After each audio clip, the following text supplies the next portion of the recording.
Hello students, I am Dr. Ravi Agarwal and today we are starting the corporate financial accounting. Firstly, we are discussing about the syllabus of corporate financial accounting. This subject syllabus divided into 5 units. The first unit is related to amalgamation and reconstruction of the company. Second unit is related to consolidated accounts of subsidiary and holding company. Third unit is related for valuation of goodwill and intangible assets.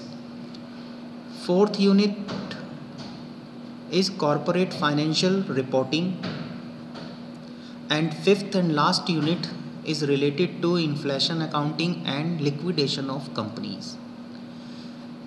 Students, ये एक semi numerical paper है आपका। इसमें numerical chapter भी हैं और theoretical concepts भी हैं, दोनों को ही मिलाकर के क्वेश्चन पेपर आएगा।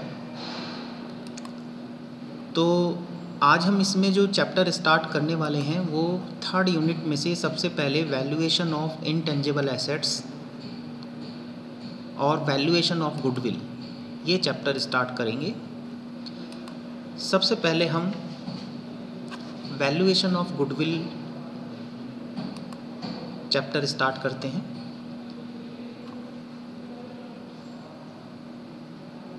Firstly we are trying to understand about the term of goodwill. What is the goodwill? सबसे पहले क्वेश्चन यही आता है माइंड में कि हम सबसे पहले ये जाने कि गुडविल क्या है, गुडविल किसको कह सकते हैं।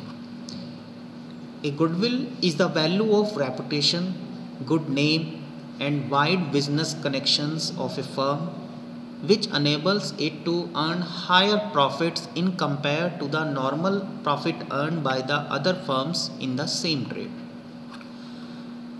अगर हम इसको इलेबोरेट करें, एग्जाम्पल के तौर पर देखें तो गुडविल जो है वो एक रेपुटेशन है बिजनेस की, एक गुड नेम है, एक उसकी जो है मार्केट में एक एक्स्ट्रा अर्निंग करने की जो कैपेसिटी है।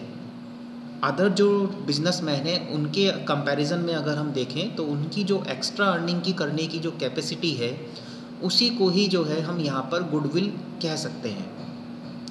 सेम ट्रेड करने वाले जो बिजनेसमैन हैं उनमें आपस में अगर हम कंपैरिजन करके देखें तो एक बिजनेसमैन अगर दूसरे बिजनेसमैन से ज़्यादा अर्निंग कर रहा है सेम कैपिटल इन्वेस्ट करने के बाद सेम ट्रेड में, तो ये कहा जा सकता है कि उसको जो एक्स्ट्रा अर्निंग हो रही है इन कंपैरिजन अदर ट्रेडर, तो वो उसकी गुडविल है, वो उसकी रेपुटेशन है या वो उसकी वर्किंग स्टाइल है जिससे कि कस्टमर उसके पास ज़्यादा आ रहा है, जिससे उसकी जो है सेल ज़्यादा हो रही है, उसकी सर्विस ज़्यादा लोग पसंद कर रहे हैं और उसकी वजह से उसकी अर्निंग जो है वो ज़्यादा हो रही है और उसकी एक्स्ट्रा जो अर्निंग कैपेसिटी है इसी को ही हम यहाँ पर कह सकते हैं कि वो उसकी गुडविल है।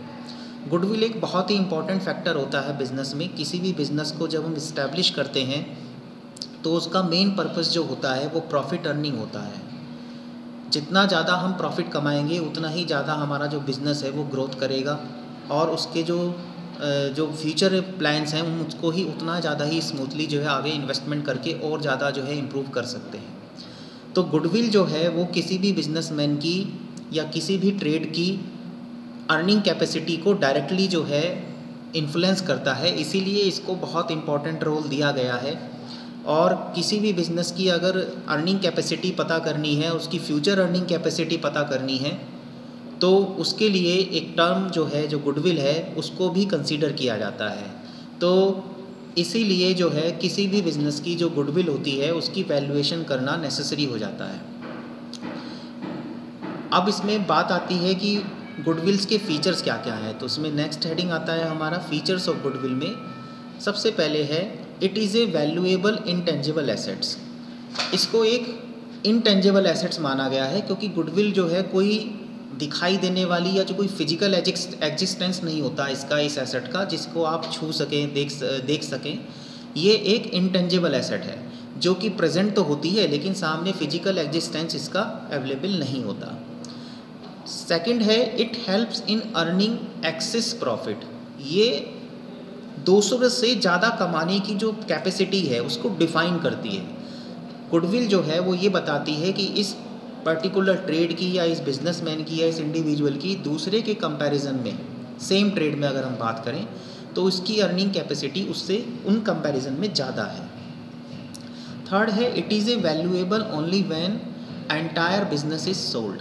अगर आप कोई बिज़नेस सोल्ड कर रहे हैं या किसी बिज़नेस को परचेज़ कर रहे हैं, रनिंग बिज़नेस को, तो उस टाइम पर गुडविल जो है वो बहुत इंपॉर्टेंट फैक्टर होता है, क्योंकि गुडविल अगर है उस बिज़नेस की तो गुडविल की वजह से क्या होगा कि आप उसको बेचेंगे तो आपको ज़्यादा उसके जो है वैल्यू मिलेगी, और अगर आप उसको ख़रीदते हैं तो तब आपको उसकी वैल्यू भी उसी हिसाब से ज़्यादा पे करनी पड़ेगी, क्योंकि गुडविल जो है वो आपको जो है अर्निंग कैपेसिटी जो है बनी बनाई आपको जो है अवेलेबल होगी और दूसरे को अवेलेबल होगी। यदि आप उसको बेचते हैं तो दूसरे को वो गुडविल जो है बनी बनाई मिलेगी उस बिज़नेस की, जिससे उसको जो है उस बिज़नेस को चलाने में और ज़्यादा स्मूथनेस आएगी और उसकी जो अर्निंग कैपेसिटी है वो बढ़ी रहेगी, उसकी ओर बढ़ी जाएगी। और अगर आप इसको जो है ख़रीदते हैं तो भी आपको जो है गुडविल जो है पे करनी पड़ेगी, क्योंकि चले चलाए बिज़नेस को अगर आप परचेज़ करते हैं तो उसमें जो शुरू में जो कम चलता है बिज़नेस उसको जो है इस्टेब्लिश करना पड़ता है, वो सब चीज़ों से आप बच जाते हैं, मार्केट में उसका नाम हो जाता है, तो कस्टमर खुद ही आपको मिलना शुरू हो जाता है, खुद ही मिलता रहता है। तो इस तरह से जो है गुडविल जो है एक फैक्टर होता है जब आप बिज़नेस को सेल कर रहे हो या परचेज़ कर रहे हो, तो उसको डायरेक्टली इन्फ्लुएंस करता है उसके परचेज़ प्राइस को। इसके बाद नेक्स्ट हेडिंग इसमें आता है factors affecting the value of goodwill. The main factors affecting the value of goodwill are as follows. इसमें सबसे पहले आपका जो फैक्टर हम लेंगे वो है नेचर ऑफ बिज़नेस। किसी भी बिज़नेस की जो नेचर होती है वो गुडविल को बहुत ज़्यादा इफ़ेक्ट करती है, क्योंकि नेचर वाइज जो है बिज़नेस जो है वो अलग अलग तरह के होते हैं, अलग अलग टर्म में, अलग अलग लोकेशन में, अलग अलग जो हैं क्राइटेरिया से इस्टेब्लिश होते हैं, अलग अलग एरिया में इस्टेब्लिश होते हैं। उनकी जो है अलग अलग प्रोडक्शन सर्विस प्रोवाइडिंग जो है अलग अलग फैसिलिटीज़ होती हैं। तो वो बिजनेस की जो नेचर होती है वो गुडविल को बहुत ज़्यादा जो है अफेक्ट करती है। सेकंड इसमें आता है लोकेशन। बिज़नेस की लोकेशन कहाँ पर है, जितनी ज़्यादा जो है पॉपुलर लोकेशन में बिज़नेस जो है इस्टेब्लिश होता है या जहाँ पर कस्टमर्स का बहुत ज़्यादा आना जाना होता है, अगर वहाँ पर बिज़नेस ज़्यादा वहीं पर इस्टेब्लिश है तो उसकी जो गुडविल है वो कंपैरिजन में ज़्यादा जो है इम्प्रूव रहती है। इसके बाद थर्ड आता है एफिशिएंसी ऑफ मैनेजमेंट। जो मैनेजरियल एफिशिएंसी होती है, ये बात कंपनी की टर्म में मैं कर रहा हूँ कि जो कंपनीज़ होती हैं उनकी जो गुडविल है वहाँ पर वो तब इम्प्रूव होती है जब वहाँ पर उनकी जो इंटरनल जो मैनेजमेंट है, जो इनकी मैनेजरियल स्किल्स हैं, जो मैनेजमेंट की एफिशिएंसी है वो ज़्यादा अच्छे तरीके से काम कर रही हो, और वहाँ पर जो है कंपनी को मैनेज जो है बहुत ही एफिशिएंटली किया जा रहा हो, और कस्टमर से रिलेटेड और सेल से रिलेटेड और परचेज से रिलेटेड जो मैटर्स हैं, प्रोडक्शन से रिलेटेड जो मैटर्स हैं, उनको जो है स्ट्रिक्टली जो है वहाँ पर मैनेज किया जाता हो। इसके बाद फोर्थ आता है इसमें मार्केट सिचुएशंस। मार्केट सिचुएशंस बहुत ज़्यादा जो है गुडविल पर इफ़ेक्ट डालती हैं। मार्केट में फ्लक्चुएशंस आते रहते हैं, मार्केट में जो है नए नए प्रोडक्ट्स आते रहते हैं, इनोवेशन होता है, नई नई टेक्नोलॉजी आती है। तो जितनी ज़्यादा कोई नई नई टेक्नोलॉजी अवेलेबल कराता है, नए नए जो हैं फैसिलिटीज़ कस्टमर्स को अवेलेबल कराता है, कस्टमर्स को सर्विस बहुत अच्छी प्रोवाइड करता है, तो वो सब कंडीशन जो हैं वो मिलकर के गुडविल को इफ़ेक्ट करती हैं। इसके बाद फिफ्थ नंबर पर आता है स्पेशल एडवांटेजेस में, जैसे कि लो रेट, कम रेट पर अच्छा गुड्स अवेलेबल कराना, long term contracts for supply of material की लगातार सप्लाई बनी हुई है, तो उससे क्या होता है प्रोडक्शन कभी रुकता नहीं है, प्रोडक्शन अच्छा होता है, सब मटेरियल अगर अच्छा आ रहा है, सप्लाई अच्छी हो रही है, प्रोडक्शन अच्छा हो रहा है, तो कस्टमर को क्वालिटी अच्छी मिलती है, तो उसका एक अलग इम्पैक्ट जाता है कस्टमर के ऊपर, और कस्टमर जो है उस कंपनी के साथ में जुड़ा रहता है। पेटेंट्स, किसी भी काम को करने के जो लीगल राइट्स होते हैं, ट्रेडमार्क होते हैं, import licence fees, licence etcetera, ये सब चीज़ें जो हैं गुडविल को फॉर्म करती हैं, क्योंकि इन्हीं से ही कंपनी की पहचान या जिसे कह दीजिए आइडेंटिटी जो है वो क्रिएट होती है।